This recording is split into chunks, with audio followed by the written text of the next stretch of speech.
ఓ ద్విచక్ర వాహన డిక్కీలో నుంచి 5 లక్షల రూపాయల దొంగతనానికి గురైన ఘటన నిర్మల్ జిల్లా వడ్యాల్ గ్రామంలో చోటు చేసుకుంది. సిరిగే నరీస్ అనే వ్యక్తి స్థానిక యూనియన్ బ్యాంక్ నుంచి 5 లక్షల రూపాయలు విత్డ్రా చేశాడు. ఫోన్ రావడంతో డబ్బులను డిక్కీలో ఉంచాడు. దీనిని గమనించిన దుండగులు డిక్కీలో నుంచి 5 లక్షల రూపాయలు ఎత్తుకెళ్లారు.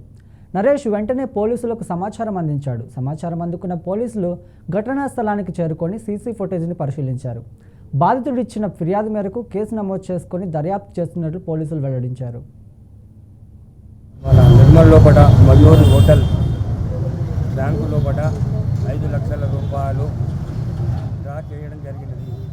అది మా చిన్నబాబుకు కట్టడానికని రిచార్జ్ చేసి మా బావమర్ది కొడుకు కళ్యాణ్ గారికి ఇచ్చాము. అతను డబ్బులు ఆ డిక్కీలో పెట్టడం జరిగింది. నేను ఫోన్ మాట్లాడుకుంటూ కిందికి వస్తున్నా.